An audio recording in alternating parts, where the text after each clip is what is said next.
Are you looking for an athletic scholarship?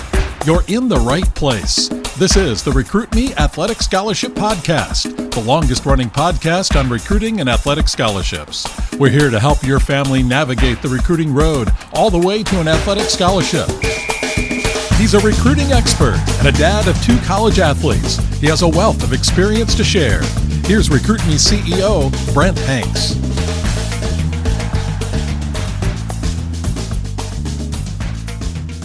Welcome to episode 508 of the Athletic Scholarship Podcast. The Athletic Scholarship Podcast celebrated its 500th weekly episode recently and is proud to be the world's longest-running athletic recruiting education podcast. Like the intro said, my name is Brent Hanks, and I'm the host of the Athletic Scholarship Podcast and the owner of Recruit Me, an athletic recruiting education business. I want to thank you for listening to the Athletic Scholarship Podcast today, and also thank those who are frequent listeners. Please like or follow the Athletic Scholarship Podcast on your favorite podcast app, and listen weekly to get 15 minutes that will change your athletic scholarship future. Also, I invite you to visit the recruit-me.com website for more free and inexpensive recruiting tools and resources from Recruit Me. Here, after the 500th episode of the Athletic Scholarship Podcast, I'm going to give you episodes that highlight different aspects of the 7 steps to an athletic scholarship from the Recruit Me 3.0 athletic scholarship system. The 7 steps are: Step 1, select the right schools to contact. Step 2, write a great introductory email. Step 3, create your one-sheet player profile. Step 4, build your own recruiting questionnaire. Step 5, track your communications. Step 6, send one-page or one-paragraph updates. And Step 7, make your school choice wisely. Episodes 502 through last week's episode 507 are covering Recruit Me's 7 steps to an athletic scholarship.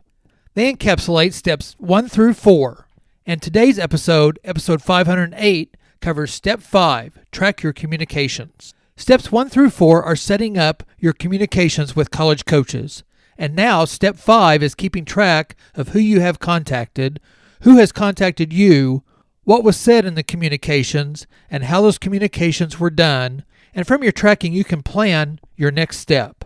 Human nature tells us that we will remember and retain all our conversations, and that we can pull all of that information up at an instant, and at the right times. Today's communication avenues are numerous. Email, text, phone, social media, DMs, snail mail, and even face-to-face all need to be recorded. So let's work ahead and pre-plan on how we are going to chart and keep track of communications. Here's a quick look at a chart that can be built in a journal or on a spreadsheet. The chart has you to create 9 columns. Column number 1 is the school's name. Column number 2, the coaches' names.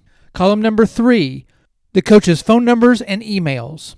Column number 4, my interest level, like none, low, medium, or high. Column number 5, sent email, profile, and add the date sent. Column number 6, sent questionnaire, again, enter the date sent. Column number 7, sent video, enter the date sent. Column number 8, update sent, enter the date sent, and what you sent. And column number 9, other contacts and notes. You can add columns if you need to. Just like your introductory email, your player profile, and your recruiting questionnaire, you will need to continually change and update those 3, and also your tracking communications chart. Don't be afraid to review your contact information regularly, and to adjust your levels of intent as needed. Recruit Me challenges you to find and shop the right level of college play for you. Your level of play may be in the junior college level, or the NAIA level to start with. Remember, there are levels within each level.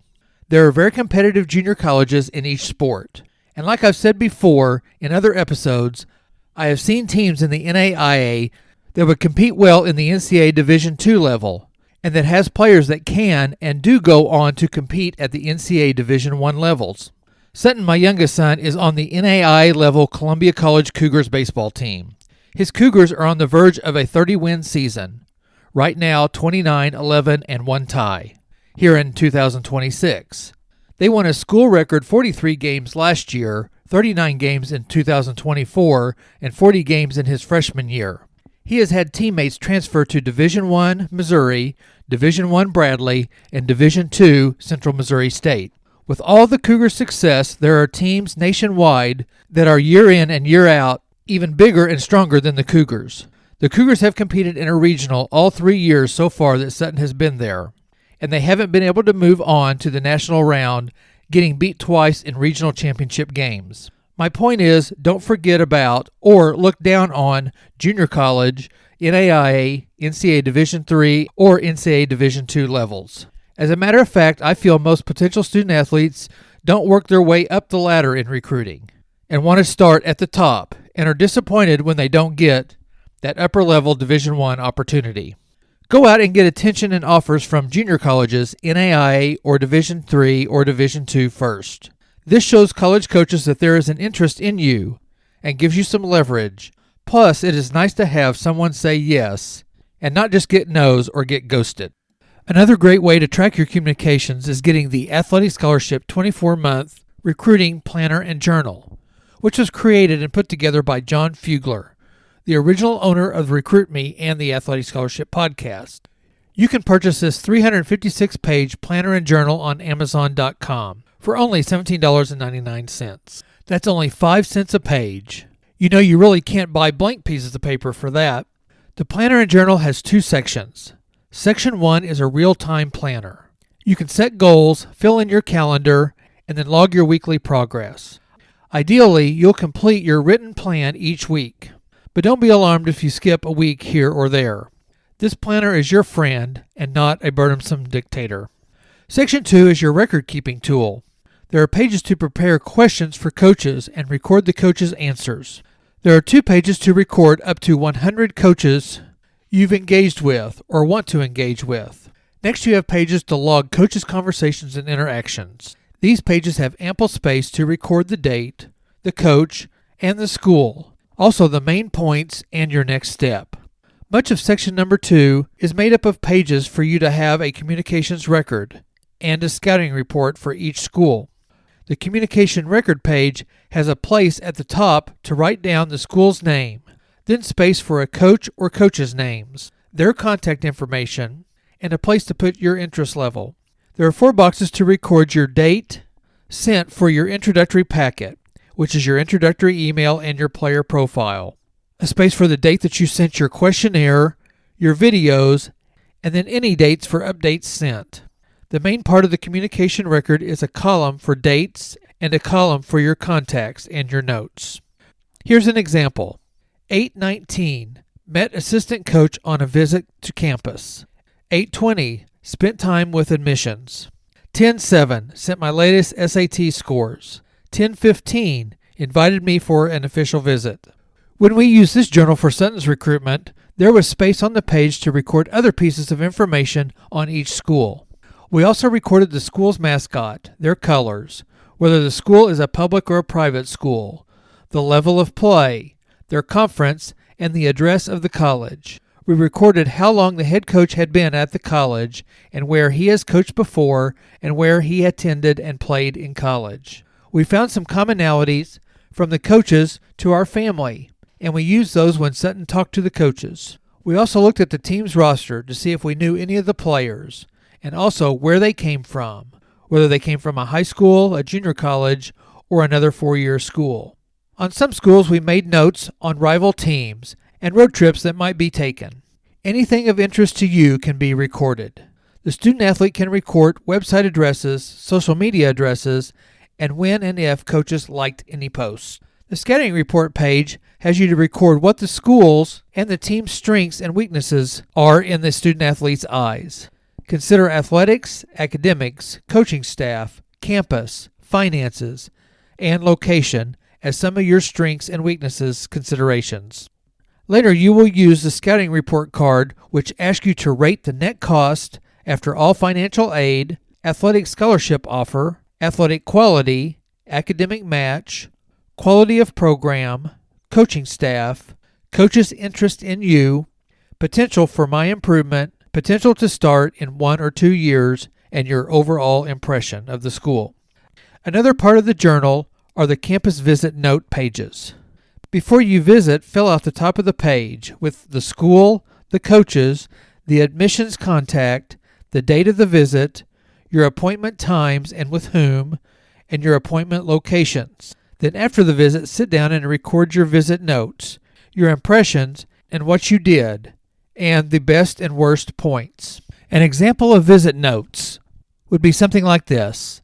The admission staff was very helpful. They helped us to understand what it really takes to get admitted, what deadlines are coming, and the best times to apply. The campus just didn't feel right. Not sure why. People weren't that friendly.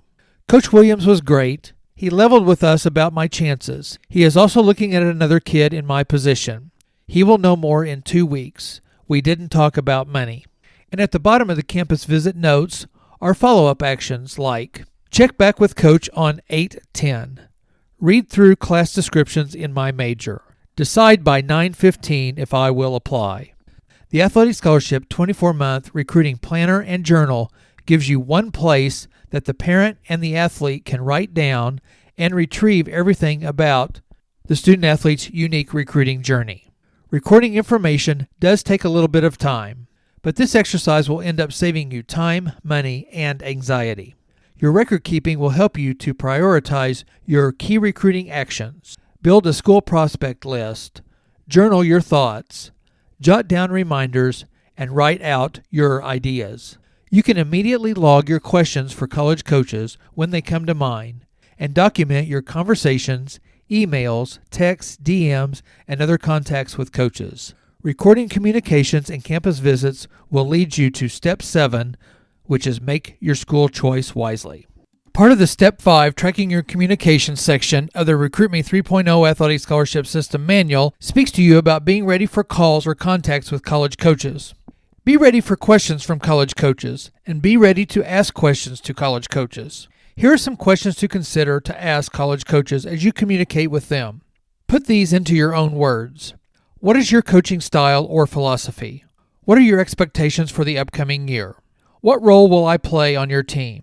Does my major mix well with athletics? What is your view on academics? What is a typical day for a student athlete? Does the team have study halls and tutors available? What is the average class size? What is campus housing like? What is the length of my scholarship? What does a scholarship cover? Is there any scholarship money for summer school? If I get injured, what will happen to my scholarship? These are just a few examples of questions.